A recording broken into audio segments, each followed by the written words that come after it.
tal? Muy buenas tardes. Mi nombre es Luciana de la Silva, desde Córdoba, Argentina, directora ejecutiva de la Academia Mundial de Justicia Restaurativa. Les doy formalmente la bienvenida a nuestro segundo encuentro de esta cuarta Convención Americana de Justicia Restaurativa, titulada Justicia Restaurativa, Educación y Prevención. En el día de hoy, y coincidentemente con la conmemoración y celebración de los derechos humanos, vamos a tener a exponentes tan magníficos que nos acompañan como Inmaculada Gabaldón desde España. También vamos a tener otros exponentes desde México, desde Costa Rica, desde Argentina. Como les decía el día de ayer, vamos a tener un taller especializado y también 2 mesas de debate. Muy comprometedora la jornada de hoy. Desde ya, agradecidos a todos los presentes, un saludo formal a nuestro presidente de la Academia, al profesor Reiler Rodríguez, a los miembros honorarios y demás miembros, a todos los asistentes y a quienes nos siguen a través de la página oficial de la Academia Mundial de Justicia Restaurativa por Facebook Live. Les pido a todos que puedan ir dejando en el chat todas las inquietudes que tengan y que puedan disfrutar de esta maravillosa conferencia que en este momento nos va a brindar nuestra querida Inmaculada Gabaldón.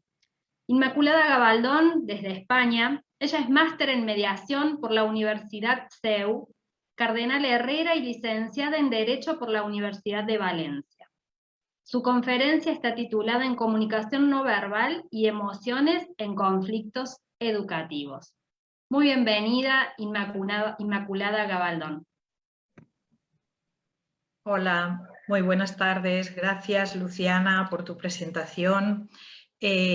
Bueno, muy agradecida de nuevo por tener la oportunidad de participar en esta que es ya la cuarta convención americana de justicia restaurativa que organiza la Academia Mundial de Justicia Restaurativa, y encantada también de haber recibido la invitación y de saludar a su presidente, mi estimado Reiler Rodríguez. Bueno, pues muy bien, has comentado, Luciana, cuál va a ser el contenido de mi presentación y he tenido que reducir porque es un ámbito que podría ser inabarcable. Así es que, sin demora, pues vamos allá con ello. Cualquier pregunta o cualquier inquietud, como tú has dicho, Luciana, yo estoy a disposición y tú me haces saber, ¿vale? Y yo estoy abierta a cualquier interacción e incluso pues la agradezco. Perfecto, muy o sea bien. que encantada. Muy bien. Bueno. Con este título que tiene mi participación, bueno, lenguaje no verbal y emociones en los conflictos educativos, bueno, no podía comenzar por otro lugar. También siempre lo hago cuando hablo de prácticas restaurativas y del paradigma restaurativo, ¿no? Para mí esto está muy en íntima relación con nuestra humanidad, ¿vale? Y los humanos somos seres sociales. El hecho de nuestra sociabilidad no es una característica más, sino que es una cualidad que nos constituye. O sea, lo humano, nuestra humanidad, comienza y se desarrolla en nuestras relaciones. Esto lo que quiere decir es que no es posible ser humano en soledad. Y de hecho, bueno, pues tenemos experiencias, ¿no?, de lo que han sido seres humanos criados en ambientes que no han sido humanos, y sí es posible la vida, pero no es posible la humanidad, ¿vale? Lo que ocurre es que, aunque es constituyente, no es exclusiva, ¿no?, esta sociabilidad, ¿no?, que tenemos. Muchas especies en el reino animal son también sociales, sobre todo los mamíferos, ¿no?, con los que compartimos esta rama de la biología. Y de hecho también compartimos, hay muchas dinámicas de grupos humanos que se rigen todavía fuertemente por esta parte que es más primitiva, lo digo en el sentido estricto de primitivo, sin ninguna connotación negativa ni peyorativa, sino que primitivo es más primitivo y es primigenio, es más primordial, digamos, es menos evolucionada, de nuestra humanidad, ¿vale? Por ejemplo, pues las dinámicas de poder que hay en todo el reino animal, sobre todo los mamíferos, y que también están en nuestra humanidad, ¿vale? Y decía que aunque es constituyente, no es exclusivo nuestro, y por eso he querido traer también esta imagen en la que vemos que muchas especies animales tienen entre ellos pues esta ferocidad, ¿no? Esta agresividad y esta lucha de poder por quién pueda ser el macho alfa o la hembra alfa, y esto se replica muchas veces también en nuestras dinámicas sociales, y es muy interesante que podamos ser conscientes de ello, más que nada para tomar conciencia y ver qué queremos hacer con ello, ¿no? Me interesa resaltar especialmente que justamente por estar en la cúspide del desarrollo evolutivo, podemos observar nosotros sí nuestras emociones, nuestras conductas, y podemos elegir desde nuestra libertad, que esta sí que es propiamente humana, la respuesta que queremos dar al desafío concreto que tengamos, ¿no? Al impacto que hayamos recibido o la situación, la circunstancia que tengamos que resolver. Y esto sí que es muy específico de nuestra especie, de nuestra humanidad. Lo que ocurre es que muchas veces también hay que, un poco a la vista del entorno, de las circunstancias, de los retos que afrontamos como humanidad, yo a veces también me pregunto si, además de evolucionar, que obviamente hemos evolucionado y somos el ser vivo más evolucionado que hay en nuestro planeta, a ver si en un momento dado va a ser posible esta involución, ¿no? Porque a veces me pregunto, por ejemplo, estamos usando, por ejemplo, nuestra inteligencia tecnológica al servicio del progreso y de un mayor equilibrio ecológico, ¿no? De nosotros con nuestros pares, un mundo más pacífico y en un mejor equilibrio con la naturaleza y con el planeta en general, ¿no? Bueno, los experimentos sociológicos nos indican que a nivel de especie aún estamos muy condicionados, ¿vale? Y que la presión del grupo muchas veces aborta nuestro desarrollo individual. Los experimentos de Hatch son muy ilustrativos al respecto, y no sé si podría, no sé si me va a dejar que podamos ver, igual sí. Quisiera que, a ver si lo podemos ver. And subsequently, one other member of our staff will face the rear. And you'll see how this man in the trench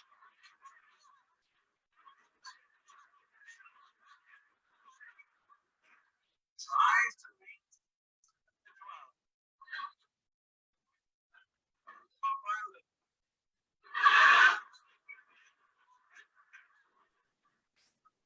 He looks surprised, but he's really making an excuse for turning just a little bit more. Now we'll try it once again. Here's the candid subject. Here comes the candid staff, 3 of them at least. And this man has apparently been in groups before.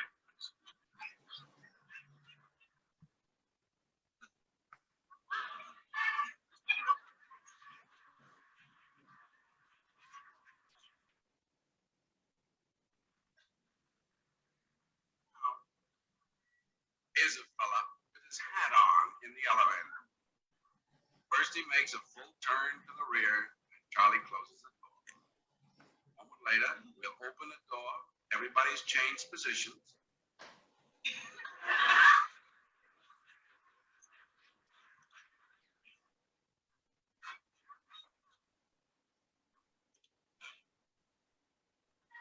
Now we'll see if we can do this. See if we can use a little pressure for some good. Now, in a moment, on Charlie's signal, everybody turns forward. Notice they take off their hats. And now, do you think we could reverse the procedure? Watch.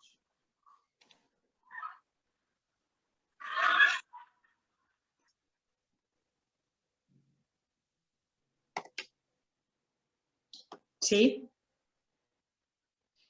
Bueno, espero que hayáis podido ver un poquito de qué se trata. Es un vídeo muy cortito y bueno, os explico un poco porque no sé si lo habéis podido ver.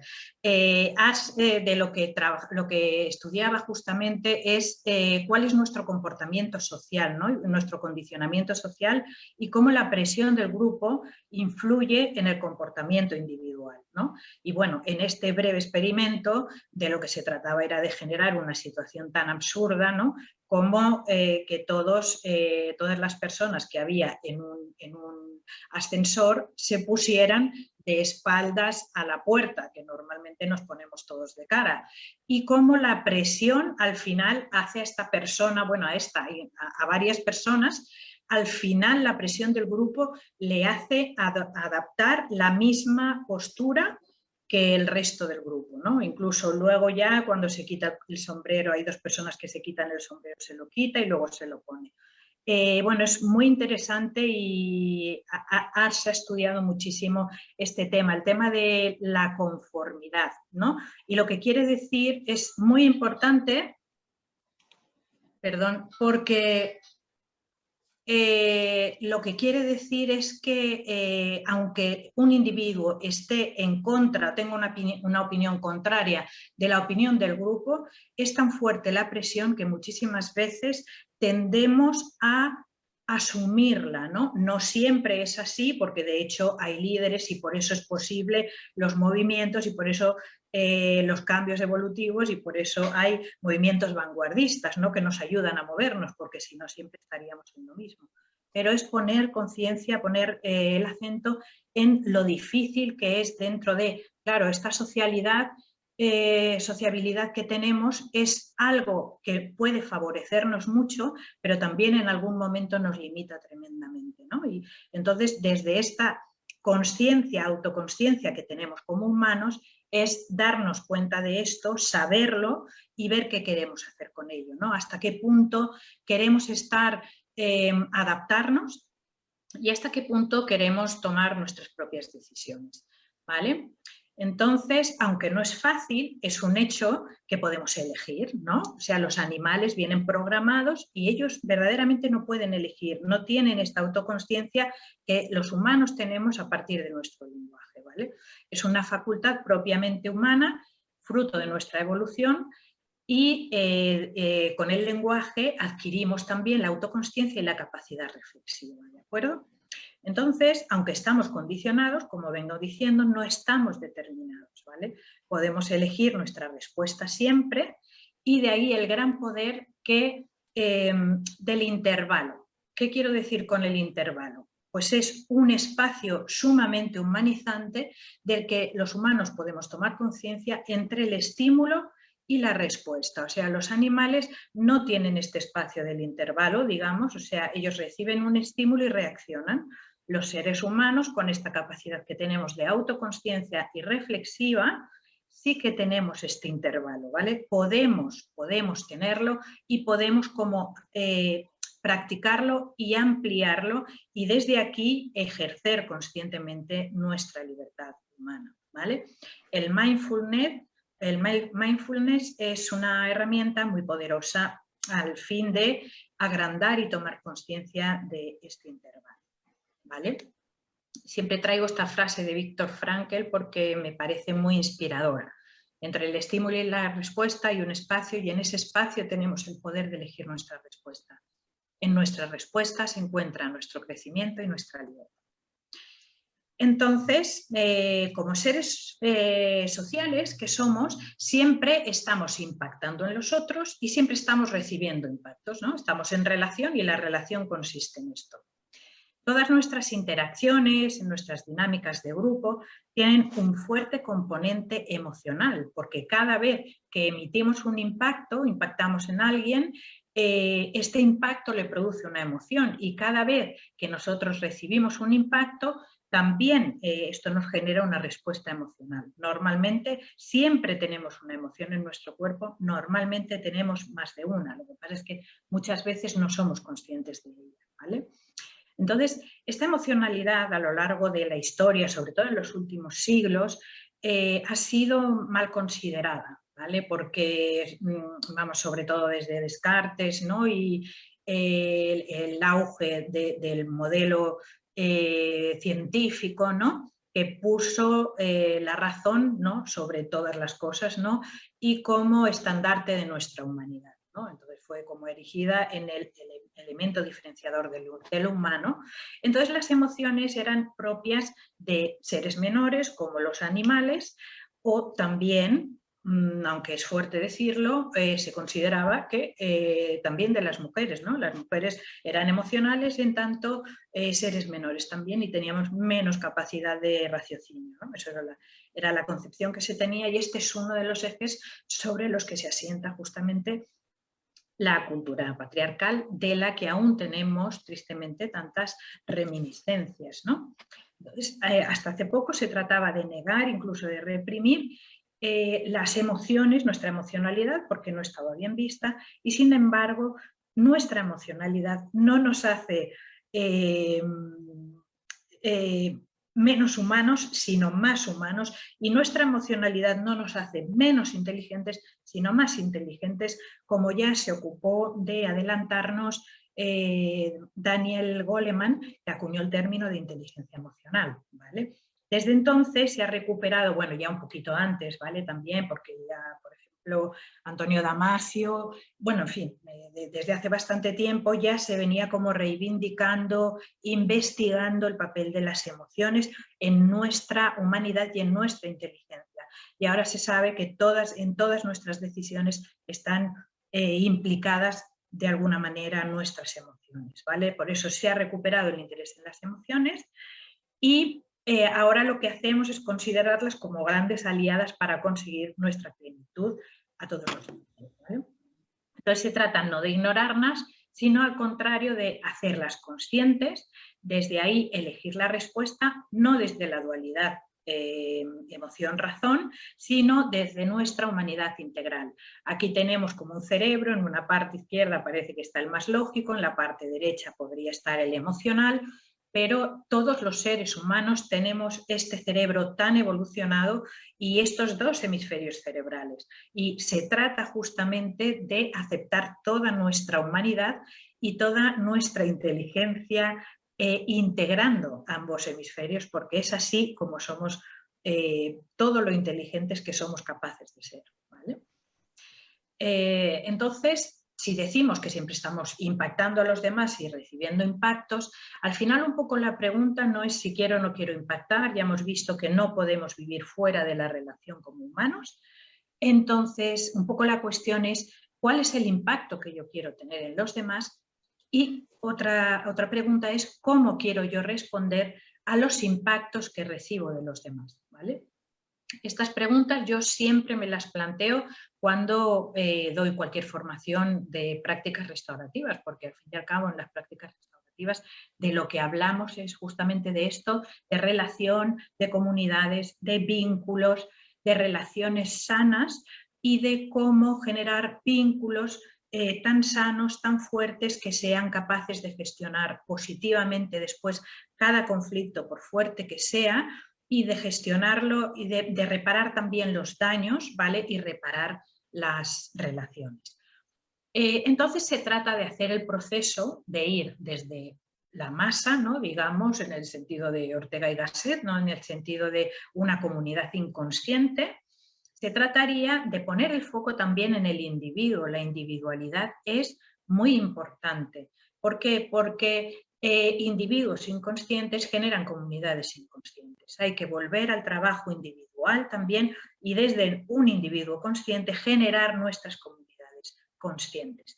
Y bueno, hablando de trabajar el desarrollo de los individuos hacia una mayor evolución y conciencia, que duda cabe que los centros educativos son uno de los núcleos socializadores de primer orden, ¿no? O sea, estaría primero la familia en nuestras culturas, inmediatamente después está el centro educativo. Y bueno, sí que hemos visto que en cuanto hay cualquier problema en la familia, y la verdad que hay muchas familias desestructuradas, pues incluso el centro educativo podría ocupar este primer lugar, ¿no? Entonces, en los centros, bueno, no solamente en los centros educativos, o sea, hablando de nuestro comportamiento grupal, ¿no? Y de este condicionamiento también que venimos y que ya experimentó con él Ash, los experimentos que hemos estado viendo, hay una triste realidad.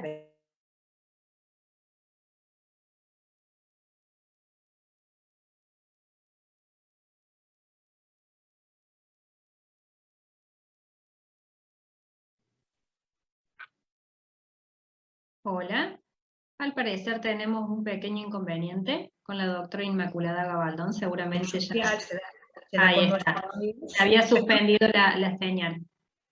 Adelante. Ah, Se había suspendido la señal. Adelante, Inmaculada. vale, gracias. Bueno, estaba hablando de esta triste realidad del acoso que no se da solamente en nuestros centros educativos, ¿no? Sino en un montón de entornos. Siempre que hay relaciones sociales tenemos el peligro, ojalá podamos evitarlo, de que emerja el acoso o emerjan estas dinámicas de poder, ¿vale? Y el acoso reviste muchísimas formas. El bullying o el acoso escolar no siempre viene en forma de agresiones verbales o de violencia física, ¿vale? Existe una forma que es igualmente dañina y quizá aún es más dolorosa porque es más ignorada y muchas veces no se escucha y no se puede, ni siquiera es visible, ¿vale? Que se da en forma gradual y silenciosa y que conocemos como la exclusión social.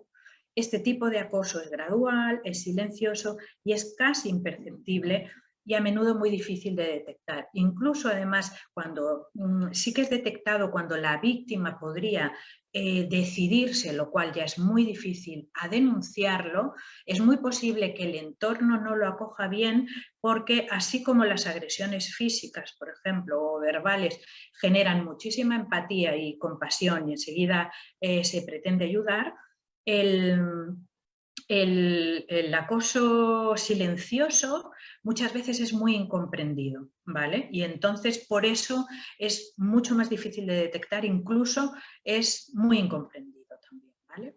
El bullying silencioso puede consistir en diversas acciones, como por ejemplo no dejar pertenecer a una persona a un grupo determinado, ¿no? O ignorarla, hacerle el vacío. No invitarle, ¿no? A jugar o actividades, a participar de cualquier actividad social, a cumpleaños o bueno, en cenas, comidas de empresa o a tomar un café con los compañeros, criticar a esta persona, burlarse, reírse de él, de ella, hacerle sentir inferior o sencillamente diferente, ¿vale? Entonces, como tú eres diferente, quedas fuera del grupo. ¿Por qué es tan importante? O sea, justamente en las prácticas restaurativas, en el paradigma restaurativo, lo que trabajamos muy fuertemente es la diversidad, ¿vale? La diversidad y la integración. Entonces, a diferencia del bullying violento, en el que solamente unos cuantos participan, resulta que en la exclusión social, aunque puede haber un líder o un iniciador, que sin duda casi siempre lo hay, siempre se trata de un grupo completo que tácita o abiertamente se encuentra de acuerdo en cerrar las puertas, en blindarse y dejar fuera a uno o unos pocos individuos, que esto todavía es lo que hace más triste y más doloroso, ¿no? Que es como un bloque de individuos, ¿no? que funcionan consciente e inconscientemente, funcionan en bloque a la hora de excluir a un individuo, porque si todos no actúan de bloque, es obvio que la exclusión no puede producirse. Entonces, la exclusión, la invisibilidad social, la indiferencia, es una forma indudable de agresión psicológica, que esto se empieza a estudiar y se empieza a reconocer ahora, porque antes solamente poníamos el foco en la violencia física o verbal, ¿vale? Este tipo de exclusión o de violencia psicológica consiste en anular a un individuo emocionalmente, aislarlo, ¿vale? Y vetar su necesidad de conexión social para llevarlo a un limbo de un auténtico vacío, ¿vale? Hay una falta de comunicación, hay una evitación al contacto o a la mirada o a cualquier interacción, hacer el vacío de forma expresa, una frialdad de trato, ¿no? Poner como mucha distancia, mil maneras sutiles pero muy efectivas de dañar, de provocar dolor y sufrimiento. Entonces, nadie está preparado verdaderamente para habitar este espacio tan gélido, ¿no? Un vacío social donde los demás pasan a través nuestro como si careciéramos de identidad propia, ¿no? Nuestras necesidades más básicas demandan el ser vistos por los demás, demandan esta conexión, demandan atención, reconocimiento, pertenencia, afecto, respeto y ser vistos de alguna manera, ser visibles, ¿no? Para el resto del mundo. Necesitamos este feedback, ¿no? Que nos venga de la otra parte, que muchas veces, claro que sí, ojalá pueda ser un gesto de aprecio, una palabra de aliento, unas miradas que acogen, sonrisas que comparten complicidades, pero incluso también es muchísimo mejor recibir un feedback, aunque sea negativo, aunque sea mira, esto me ha molestado, ¿no? O recibir sí, no ha estado bien, o espero más de ti, espero, no sé, cualquier cosa, pero siempre es como ser vistos, recibir este reconocimiento, ¿no? Porque como decía Martin Buber, el yo se constituye en el tú. Entonces nuestro yo, nuestra identidad, nuestra conciencia de ser un ente individual no puede constituirse si no tenemos este feedback, esta parte, ¿no? Esta respuesta, esta relación con el otro y que nos devuelve una respuesta del otro, ¿no? El percibir solamente una actitud fría provoca estrés, tensión mental y puede conllevar consecuencias muy graves. Incluso está comprobado que los bebés, esto se experimentó también en algunos orfanatos después de guerras o de periodos muy fuertes de hambrunas, donde había muchos bebés en orfanatos, y se llegó a comprobar que algunos de ellos no podían sobrevivir, murieron justamente por falta de este apego, ¿no? Por falta de esta relación, aunque sea física. Necesitamos cualquier tipo de interacción con nuestros semejantes, con nuestro entorno. Entonces, el lenguaje no verbal puede sernos de gran ayuda porque, yo siempre digo que en mediación, en gestión del conflicto, en las prácticas restaurativas, bueno, por ejemplo, en la gestión de las emociones, en el coaching, ¿no? También en las sesiones de coaching, ¿no? Yo soy coach y trabajamos con lo invisible, con aquello que no estamos viendo, ¿vale? De ahí la importancia de entrenarnos un poquito en el lenguaje no verbal, ¿vale? Porque puede ayudarnos a ver más allá de lo evidente, porque ocurren muchas cosas que no se ven, ¿vale? Entonces, el lenguaje no verbal puede ser una herramienta muy útil para leer el estado emocional de las personas y poder intervenir adecuadamente, ¿vale? Tanto a nivel personal, en nuestras relaciones personales, como también a nivel profesional, especialmente cuando estamos ante una interacción conflictiva, ¿vale? ¿Pero qué son las emociones? Bueno, la palabra emoción viene del latín, movere, ¿vale? Y quiere decir, movere justamente es, lo que implica es esto, un impulso, una energía hacia la acción, ¿vale? Las emociones, la emoción al final es una reacción global, intensa y breve de nuestro organismo ante cualquier estímulo externo. Entonces, ¿son positivas o negativas? Es verdad que usamos estos términos, pero sin embargo el que sea positivo o negativo no quiere decir que no es una valoración de cuáles apoyan la vida y cuáles no apoyan la vida, porque todas las emociones son necesarias y apoyan la vida, todas son adaptativas, ¿vale? Lo único que ocurre es que algunas emociones sí que las vivimos de una forma confortable y podemos decir que son positivas, y hay otras emociones que tienen una vivencia, una sensación interna de disconfort, ¿vale? Y por eso las llamamos negativas, pero no porque sean negativas. Entonces, las emociones primarias, porque hay muchas más emociones, pero y conforme estudiamos pues hay matices y emociones muy variadas, pero las emociones primarias son biológicas, nacemos con ellas, ¿no? Se expresan de la misma manera en todos los seres humanos y por tanto no están determinadas culturalmente. Ha habido un montón de experimentos antropológicos que está comprobadísimo que todos los seres humanos tenemos estos mismos programas, sentimos las mismas emociones y las expresamos de la misma manera, ¿vale? Entonces, son 7 según Paul Ekman, pero bueno, tampoco esto es algo cerrado, a veces se dice que son 5, que son 6.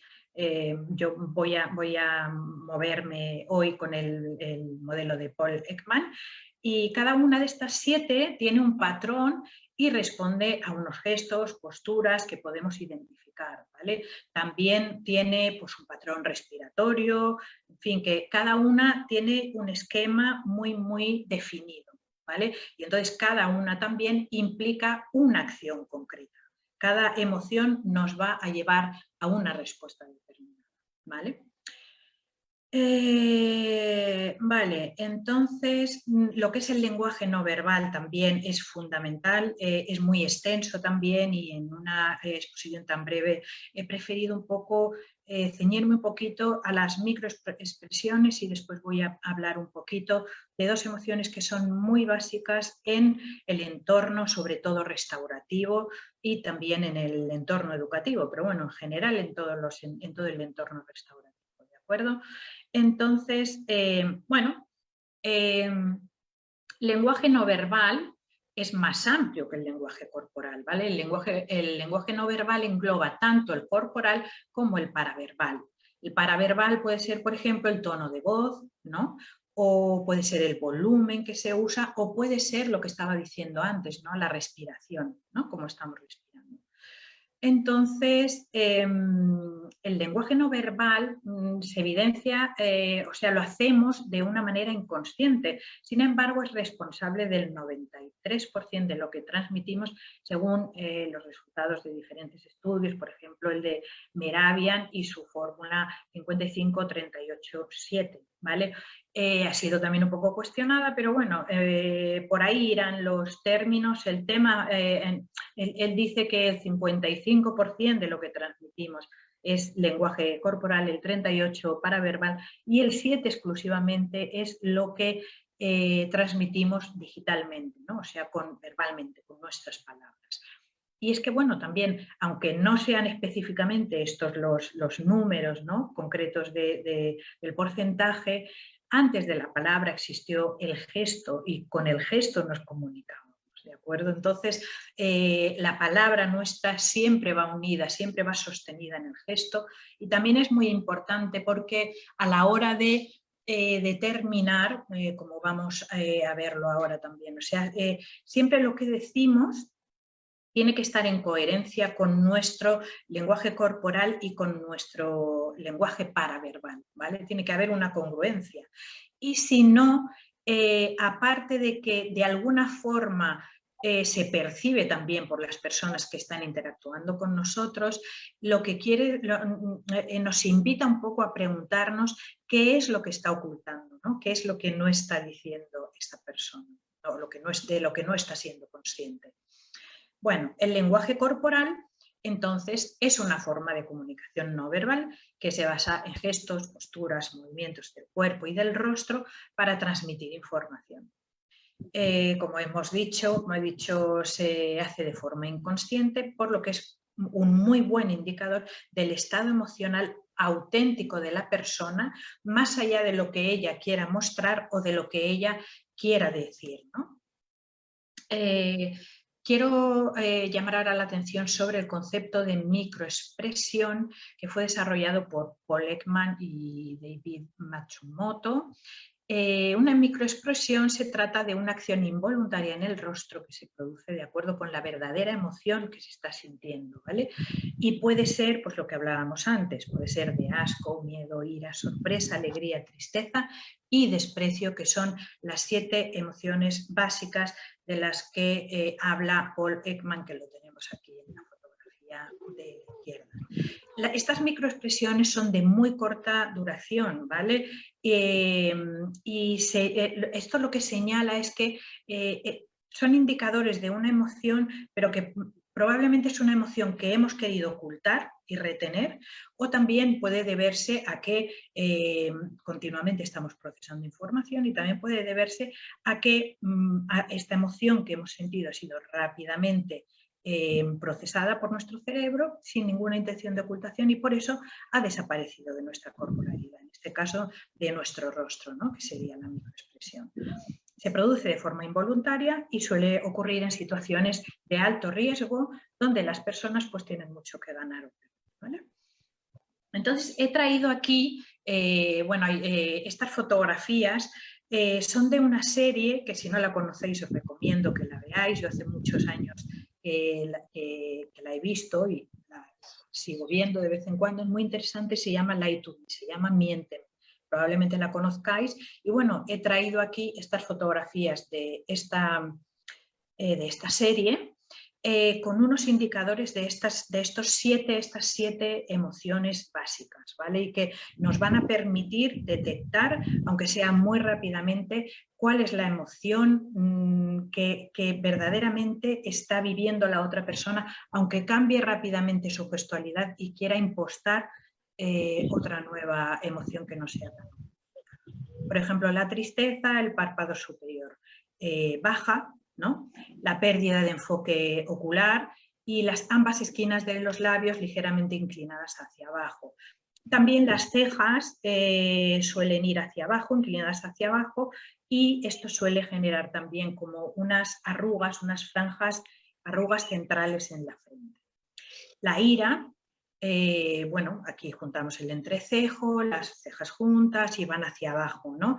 Una mirada muy fija, con muchísimo foco y unos labios apretados y estrechos. El miedo. Estimada Inmaculada, te quedan los últimos 5 minutitos para ir cerrando. Muy bien, voy a terminar estas emociones, ¿vale? Aquí tenemos las caras del miedo. Os las voy a dejar. El asco es menos importante, el desprecio, la comisura hacia abajo es menos importante en nuestro entorno, ¿vale? La sorpresa en el entorno restaurativo, la felicidad sí, y ojo que hay que atender a que puede ser impostada solamente de nariz hacia abajo y una sonrisa auténtica siempre se muestra también en los laterales de los ojos, en los finales de los ojos, ¿vale? Y aquí tenemos las 2 emociones que yo comentaba antes que son tan importantes en el entorno restaurativo, ¿vale? En el paradigma restaurativo son emociones autoconscientes, no son primarias, entonces quiere decir que tienen algún tipo de componente evaluativo, ponen el foco en cómo somos percibidos por los demás y en el impacto de nuestras interacciones en nuestros vínculos. Por tanto, tienen una importante función socializadora, tanto la culpa como la vergüenza, y hay que prestar, como digo, especial atención. Entonces, la culpa, por ejemplo, tiene el foco interno, mirada evaluativa, hacia adentro, referida a una acción concreta y no al yo global como puede ser la vergüenza, ¿vale? Y siempre es moral. Provoca dolor, constricción, impulso a la acción reparadora, movimientos inquietos en el espacio, conexión, empatía, mira al futuro y lo que quiere es sanación, ¿vale? Permite reconocer la responsabilidad de los propios actos sin sentir vergüenza, emprender acciones correctivas, ¿de acuerdo? La vergüenza, sin embargo, es mucho más compleja y puede traernos muchos más problemas y es muy interesante poderla detectar porque si no somos capaces en el entorno restaurativo de trabajar adecuadamente la vergüenza, no va a ser posible hacer el tránsito emocional, ¿no? De los afectos que nos dice Tomskin o cambiar de unas emociones que son como más negativas, ¿no? Hacia unas emociones que permitan más la apertura, ¿vale? La vergüenza es todo lo contrario, la vergüenza pretende evitar un estado muy doloroso mediante la disociación y entonces lo que hace es negar e incluso olvidarse de la situación, con lo cual una persona avergonzada desde la vergüenza estigmatizante nunca jamás va a poder hacerse cargo de las acciones con las que haya podido dañar a los demás, ¿vale?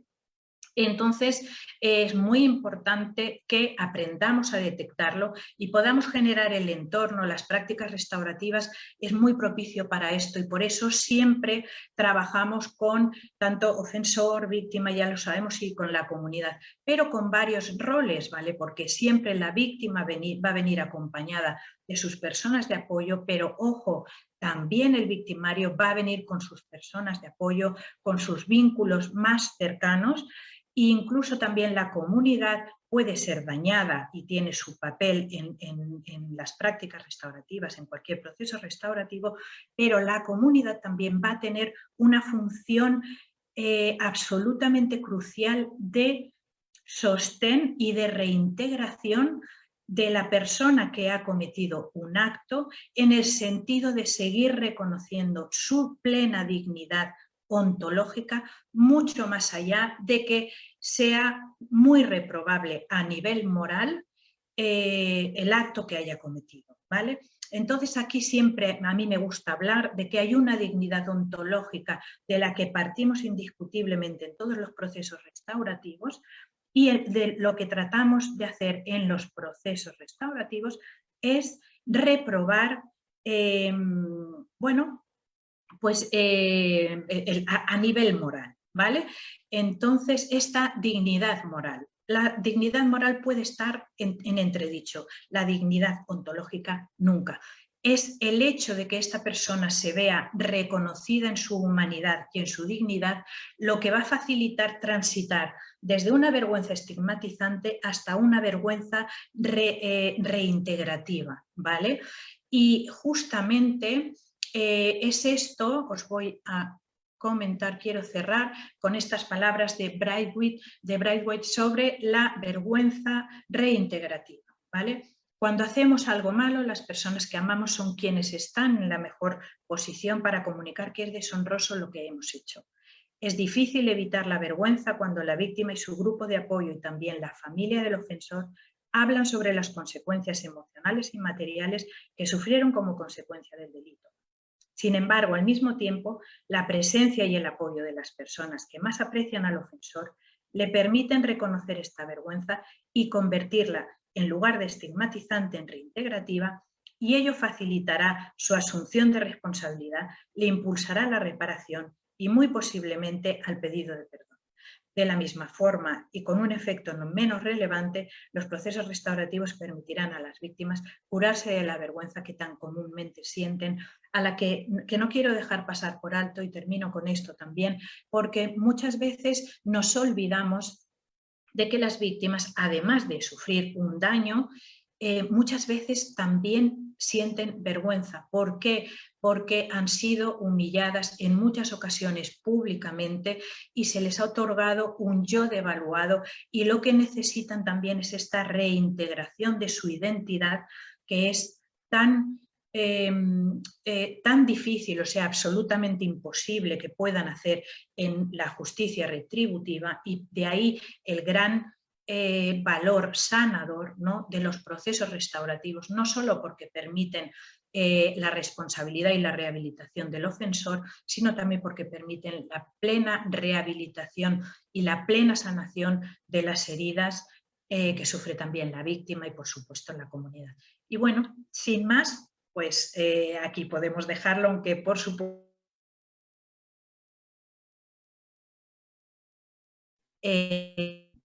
voy a dejar de compartir pantalla.